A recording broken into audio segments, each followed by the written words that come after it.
This is a brief tutorial of the game Memoir 44 as played on Board Game Arena.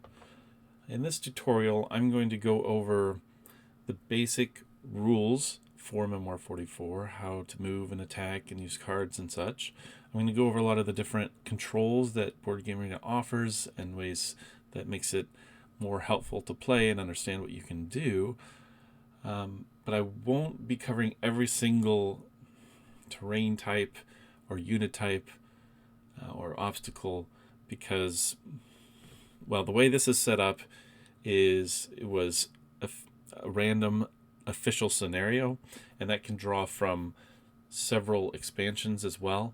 So there's too many of those to cover. I'll show a few of them, kind of give you a sense of them, and then show how you can figure out others, or where you can find information on other types of scenarios and know what some certain symbol or terrain type means in your specific case. But generally, a game is played two-player. One is Axis, one is Allies, and the goal is to get a certain number of medals, usually. You get medals by either completely defeating specific units, or by taking certain hexes, or some other requirement or objective that is outlined in the game. In fact, up here, you'll see a place where you can show the scenario information, give some historical background, but importantly, it kind of tells you what the setup is. For instance, in this case, the Axis player gets 4 cards to start. The Allied player gets 6 and moves first. The conditions of victory: whoever gets to 6 medals first wins. And there are ways that an Allied unit can get to a certain hexes to get extra medals, and a few other special rules that we will talk about in a minute. The game basically goes back and forth. It tells, again, like it says, who is the first player, who starts. In this case, the Allied starts. And on your turn, all you do is play a card, and usually that card will tell you to order a certain number of troops, units. And so you'll play a card, choose which units you want to play, move them all, and then attack with any of those units that you ordered. They don't have to have moved, but you have to have chosen them as units that you're ordering, and then they can attack if they are in range or otherwise able to. You have 2 different types of cards. There are these order cards that basically say, hey, take this number of troops, and they'll usually refer to a section. You can see these dotted lines here. There's a section of the terrain. It's split into 3, and so it'll say, hey, in this case, in the middle section here, pick 2 of your units, and you can order those 2, meaning you can move them and attack with them. This one here says on your right flank, which is over here. You can pick up to 3 units. If you ever see a unit that is in the mid, like it's split down the middle, it can count for both. So if I played this, I could select this one, and this one to be ordered on that turn. Sometimes it'll have multiple things that you can choose from. Maybe you can choose 1 from each section, or 2 from each section, or all units from the middle, or there'll just be different variations for these green-backed cards. I should mention that you are using a shared deck of cards, so the cards that you get are the same types of cards that your opponent is going to get, and they're all the same cards no matter the scenario. Then you'll have these other kind of special cards, these gray ones, and they will do something more specific. For instance, this one says order 4 units of your choice, so that doesn't matter which section they are in. You can just order any 4. This one says issue an order to all artillery units, and it gives them extra abilities. They can move more and battle twice. Now, this player only has 1 artillery, whereas the other opponent has 3 artillery units, so this is not as good a card for the Axis, but So that's something to consider as well. Some cards are going to be better for you depending on the situation. A scenario is always set up in the same way, so it will always be these units in these spots and the various obstacles in those locations. When you decide to choose a card, like I said, let's say you choose one of these, then you will select which units you'd like to move. Then you move those units, and then if any of them can attack, it will let you attack. I'm going to go through the Axis player's turn here, and then we'll kind of show how it works. I'm sorry, the Allies player turn first, and then we'll show how it works on the Axis player side. So that player ordered all units. It was on their right flank, which is over here. Again, they're facing this way, so this is their right flank. So all of those are theirs. They decide to move some of them. And then the only one they actually can attack with is this one. It's the only one that has enough range to reach any. So they do an attack, which is a dice roll. In this case, they missed. All right, so now we are playing on the Axis side. We get to choose a card that we can play, move, choose troops to move, and then attack. So let's talk about the different types of units. There are three main types of units. There are infantry, artillery, or armor, and artillery. Usually, the infantry are in groups of 4, armor in groups of 3, artillery in groups of 2. This is basically the health of the unit. If you are attacked and you get hit, you simply remove one of the figures from that square. All of the units always move together. You never split them. And if you only have one left, it doesn't decrease the abilities of that unit at all. No matter how many you have in it, it just means that you have less to lose before that unit is completely taken over. And again, if one of your units is completely destroyed, the other team gets a medal, and they're trying to get 6 medals. Infantry. So whenever you can see I'm hovering over the different hexes, and there are cards that show up on the left. These are descriptions of the different things that are on that hex. I'm going to actually turn on this click to show, so we can kind of show there. So I'm going to click on this hex, and it's going to show me what's on that hex. So there's the infantry and the sandbags. We'll focus on those. So the infantry, they can move up to 1 space and still battle, or they can move 2 spaces but not battle.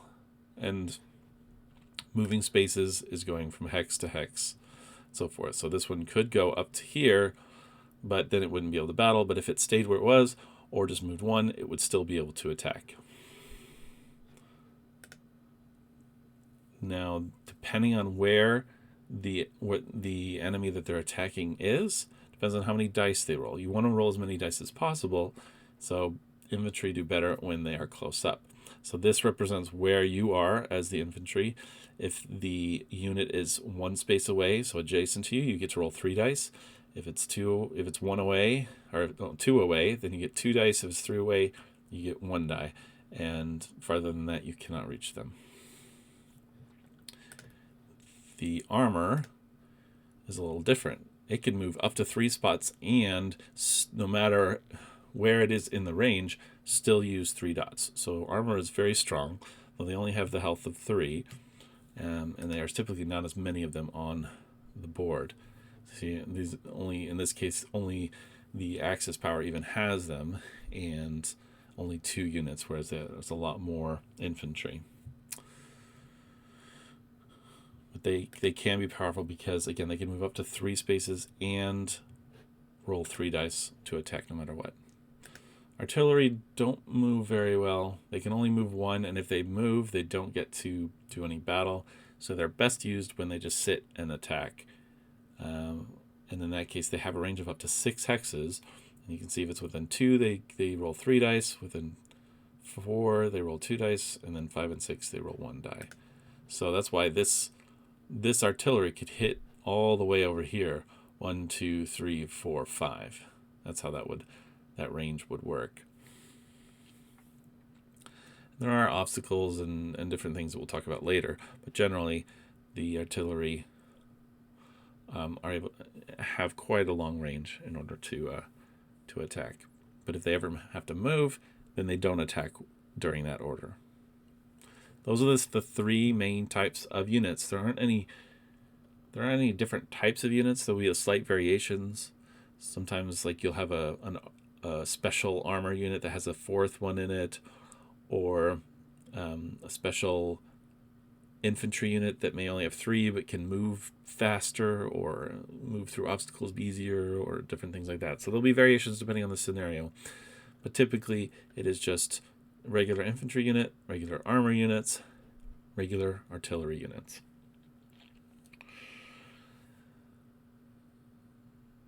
In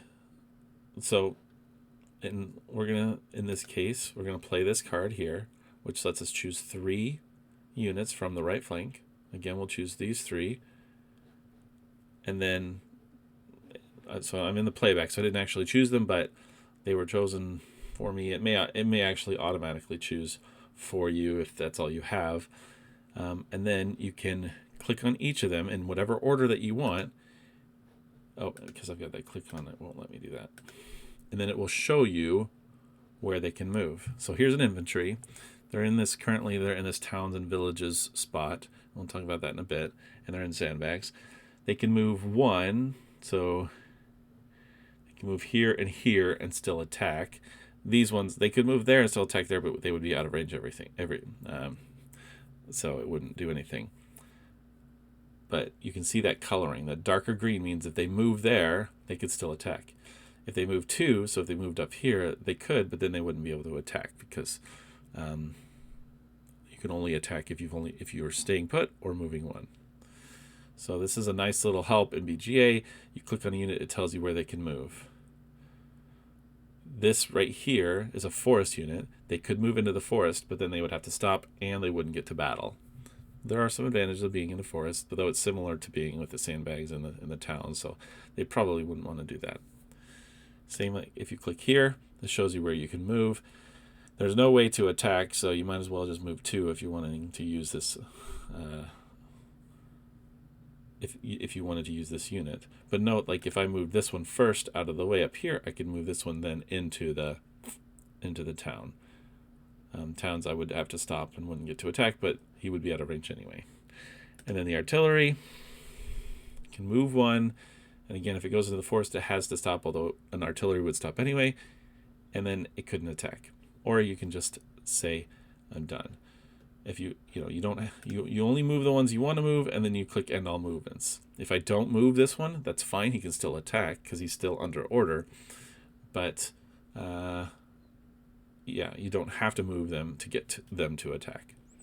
So in this case, we did want to move them into the forest. We moved that unit as well, and then moved the other unit from this town into this one. And once you've done all of your movements, you click confirm, and then you move to the attack, which these were all out of range. Yeah, none of these could attack because they were all out of range, and this one didn't move, so it was all out of range. So they weren't able to attack. We're going to move forward a little bit to a place where we can show what an attack looks like. Okay, we're a little later into the game. You can see we've gotten some weakened units here, but Axis player just played this pretty powerful card where he gets to order 2 units from each section. So he ordered these 2, this one, and this one. Did all his movements, and now is about to attack. And you can attack again in any order that you'd like. To attack, you select the unit that you want to attack with, and then you select which target that you're trying to attack. BGA will tell you which ones you have available, and it will also tell you how many dice you get to roll with that. So these tanks, again, as long as it's in range, they get to roll 3 different dice.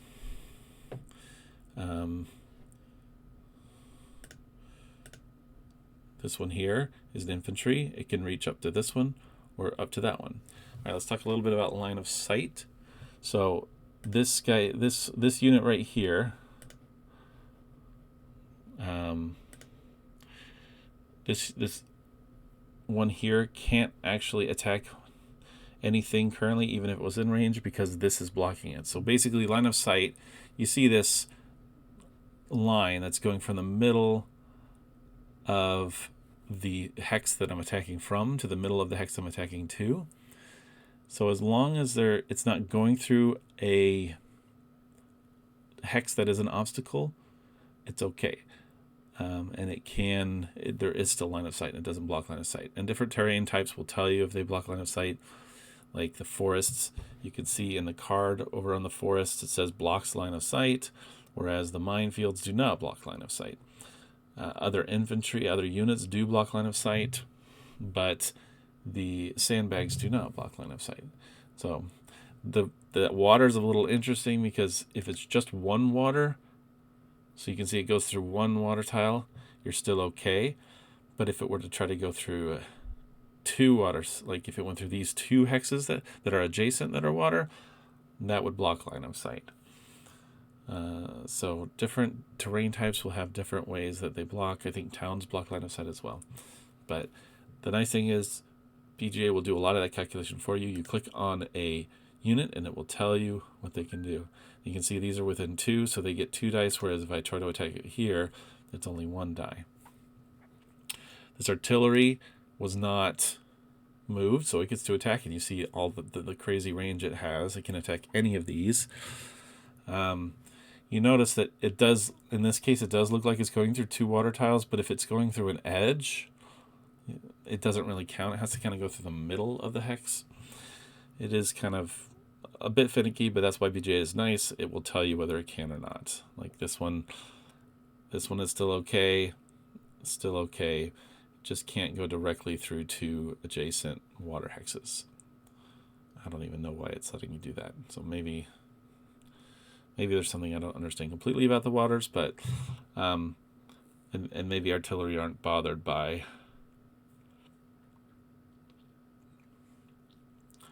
the waters. And again, each attack will show you how many dice you roll. Let's talk about the dice. So a die is the same no matter who's rolling or how it's rolled. And it has 6 sides on it. 2 of the sides show an infantry symbol. 1 side shows an armor symbol, a tank. 1 side shows a grenade. And if you are, and there are 2 more sides we'll talk about in a sec, but if you are attacking infantry, you want to try to roll sides that match whatever you're attacking. So if I'm trying to attack infantry, I want to roll infantry or the grenade, which it matches everything. If I am attacking a armor, I have to either match the tank side or the grenade side. And the only way to destroy artillery with the attack is if it hits the grenade side. So you're trying to match on the die whatever you are attacking. Now the other 2 sides, 1 is a star, and that's typically a miss, but there are some cards that if you roll stars will give you some extra bonus of some sort. But typically if you're rolling a star, it's bad, it just is a miss. And then the final one is a flag, which is a retreat. If you ever roll a flag when you're attacking, that requires, and for every flag that you roll, it requires the unit that you're attacking to move backwards that many spaces. So if I attacked this unit here and they rolled a flag and I rolled a flag, then they would have to move back again from level 4 to level 3. Like you can kind of look at it here along these rows here. They would have to move from 4 to 3. And if there's an option, like if I attack that, the other player gets to choose whether they go to here or here. But if there's not an option, they have to move back. And let's say the unit was here and it had a retreat. It can't move back to 2. There's no room because there's units on both sides. Or if you hit one in the back and there's no room to move to retreat. At that point, a flag is a hit and it will destroy the units, the individual figures within a unit for each flag. So sometimes if you see a situation where a unit is trapped by other units, may be worth attacking them, because if you get flags, those are basically hits, and that's another more chance of them getting hits. When the unit has to retreat, it ignores any terrain restrictions. So like if this unit had to retreat too, it could go through the town. It wouldn't have to stop in the town. Or, the river is a similar situation where they'd have to stop at the river, but when you're retreating, you would ignore that. So we're going to see where the attack goes first. So this one attacks here. They rolled an infantry, so now that goes from 4 down to 3. Now they're attacking from here to here. They roll 2. That was a miss, but the infantry took them down to 1. They're doing it again. Rolled a tank, so that's again a miss. There's 3 die. Hits 2 infantry, so that goes down to 2. And then the artillery is going to attack and hit 2 more of those infantry. So that one is almost dead. And again, once that one is down completely, it will give the unit a medal. In fact, there was an earlier battle. They'd actually had a special card that would attack a certain hex that they chose, and they chose one of these back artillery. Ended up getting 2 retreats, and it couldn't retreat, so it just destroyed them both, and that's where this medal came from. All right, I'm going to talk a little bit more about, those are the basic rules, right? Play a card, move, attack. I'm going to talk a bit more about what BGA offers in terms of explanations and helps along the way, and then we're going to go over a few of the more strange terrain types and kind of what they do. So you see this really nice sidebar here that gives you lots of different options if you want to be able to see things, hide things, however you want to do it. You can show and hide your different units by clicking those just to kind of get a sense of where everything is. Like you're like, what is under there again? Let me get rid of my units. That one's okay. You notice these little medals on the towns here. This is a special rule for this scenario. If an Axis player comes in and it's on that town, as long as they're occupying that town, they get an extra medal. But if they get knocked out of it, then they don't. Sorry, before I move on too much farther, there is a special rule about attacking. If you are adjacent to a unit and you completely destroy that unit, and for infantry and for armor, let's say this infantry was right here and they completely destroyed this infantry, they would be able to also move into it. It's called a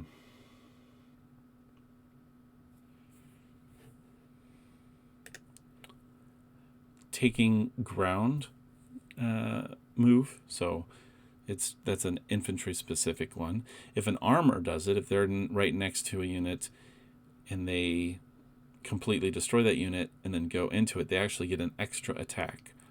And if they take out that complete unit, they can move into it, but they can't get a third attack. That's called an armor overrun. So those are 2 little special rules about attacking. If you are ever adjacent to a unit, so like let's say this infantry came over here, they would have to attack the adjacent units. They couldn't go and attack up these even though they're in range. BGA will show you that. All right, meant to get that in there. Again, you can show and hide terrain tiles if you wanted to remove labels, or these, word labels. There's different things you can show and hide. This lets you disable the hover. So if I have that off, then then it won't show me those cards when I hover. But it is kind of nice to have them because it will show you like all the rules and the different things based on where you're hovering over in the terrain. This one I turned on for a bit. If you have this on, when you click a terrain, it will show you all of the applications, everything that's in that hex. And this one, there's infantry, a road, and sandbags. Note though, if you have this on, you can't select troops because it will just show that every time. You have to turn it off if you want to do that. This one here will just show you all of it, everything that exists within your certain scenario and all of the different things that apply to them. This here turns on and off the auto pass. So there are a few different cards that let you react to attacks. Usually you won't have those cards, and so turning on auto pass is nice, especially if it's a asynchronous game, and that'll just auto pass if you don't have a card that can react to the attack. It won't ask you every time. So highly recommend turning that on. We already talked about the scenario information. There's also a few other things that you can do to adjust your, sizes and different things. You know, changing the graphics a little bit, and so on and so forth. The default settings for these will have you play through a full scenario and then swap sides and play through a second version. That's why it says here's the scenario name and here is round 1 of 2.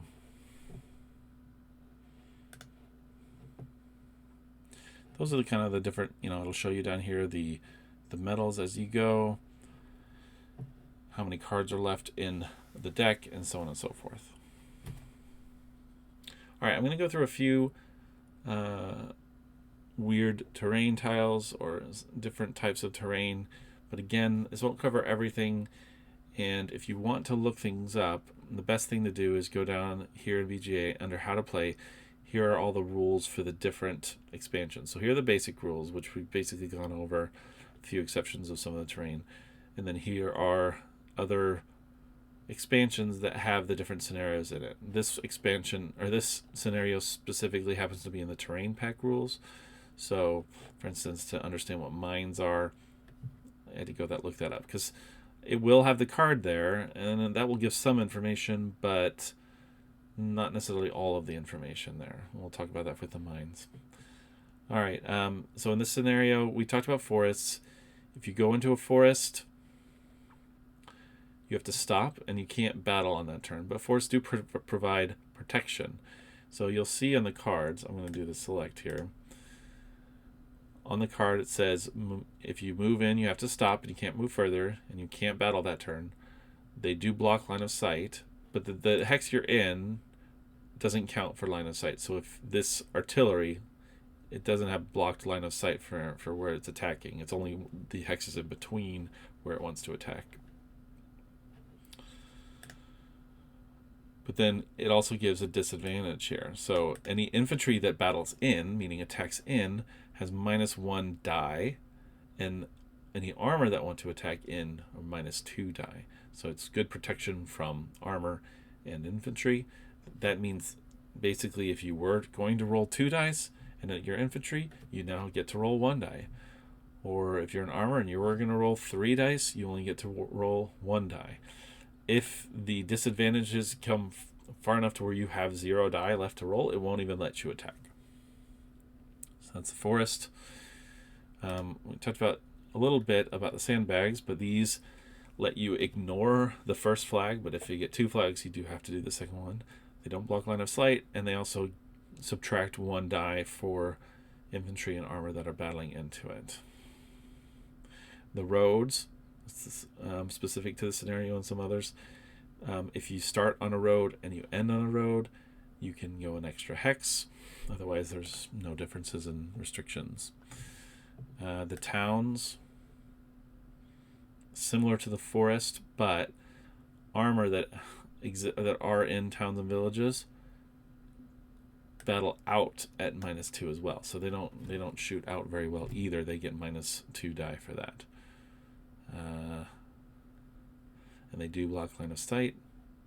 And this one, they have that medals. If you occupy that objective or that tile, then you will have that medal for as long as you're occupying that hex.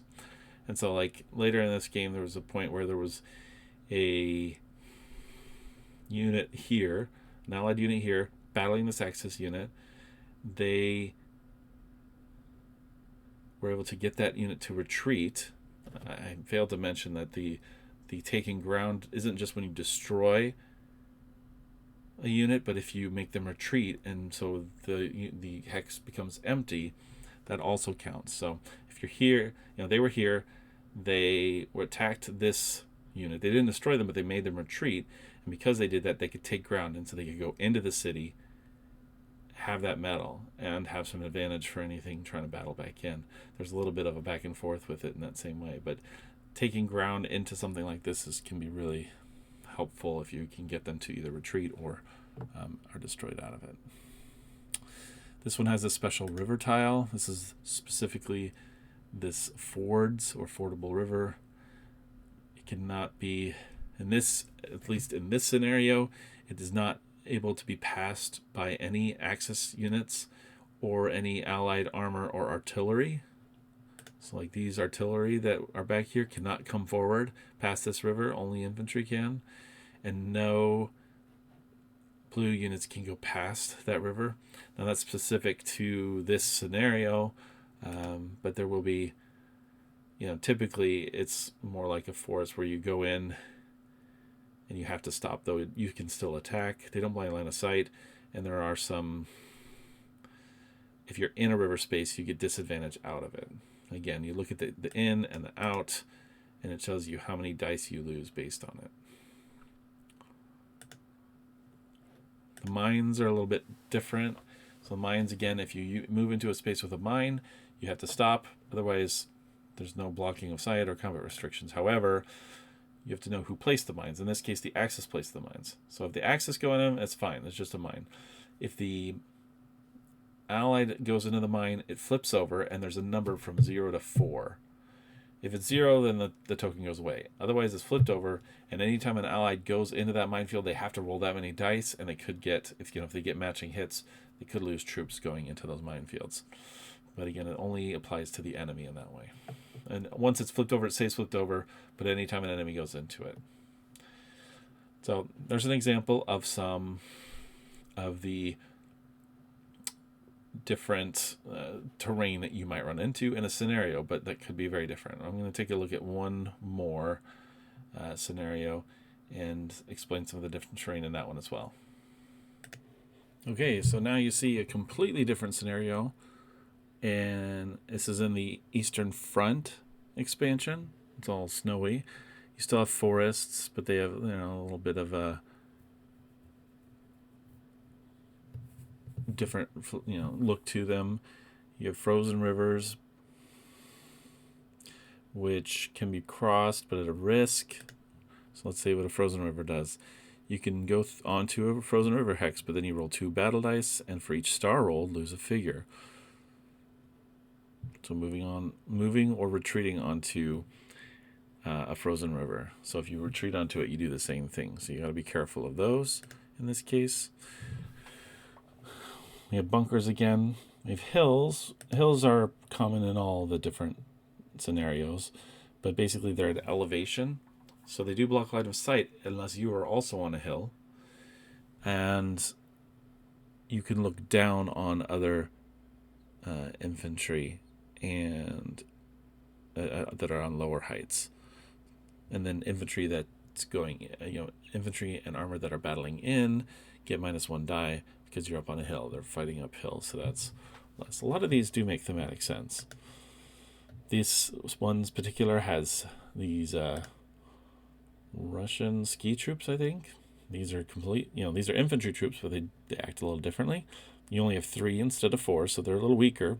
They're not as they don't have as much health, but they can move up to 3 spaces and battle. They don't have as much range. They can go up to 2, but then it's 3 and 2. And they can retreat more than once. If you get a flag, they can retreat up to 3 hexes if they want.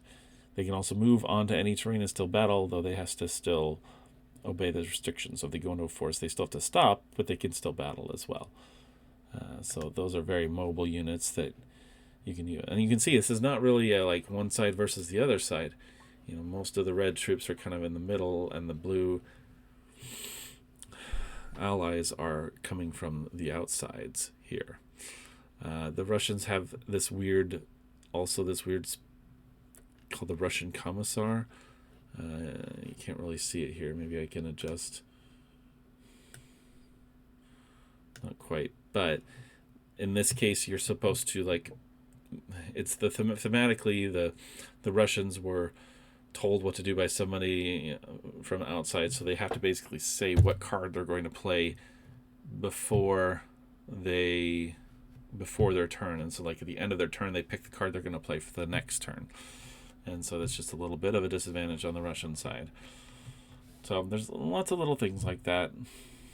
Again, and this scenario too has a situation where you have these 4 hexes here, this 1, 2, 3, and 4. If the Allied troops or the Russian troops ever control 3 of them, they just win outright. That's shown here. No, not here. This one right here, it shows.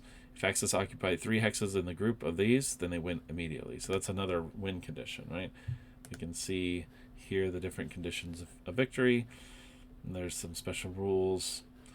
I didn't talk about bunkers. Bunkers exist in most expansions. This one here is a bunker. Basically, a bunker protects units pretty well. Infantry battles in -1, armor battles in -2. They are impassable by armor and infantry, so you can't go into them. But if an armor or artillery start in them, then they can stay in it, but they can't really move out. And if they were ever to retreat, they just lose a figure instead. They do typically have a side that they protect from, but this one it's 360. So this is kind of protected all around, but some it's like only protecting from the front or from the east side or whatever that might be. So yeah, again, each scenario is going to have some little variations on the different hexes and the different scenario, the things, win conditions, starting scenario, that kind of thing. And so you can kind of look and click on the different hexes and see what the different things do. But the nice thing is BGA won't let you break the rules. If you can't attack, that means there's something that's preventing you. If you can't move a certain way, there's something preventing you. And so you can always see which units can move. But it is helpful to kind of understand why you can't move through things or over things and that kind of thing. So you're planning that a little better. And you get to kind of the hang of it as you go throughout the different scenarios. All right, that is Memoir 44. Hope this was helpful.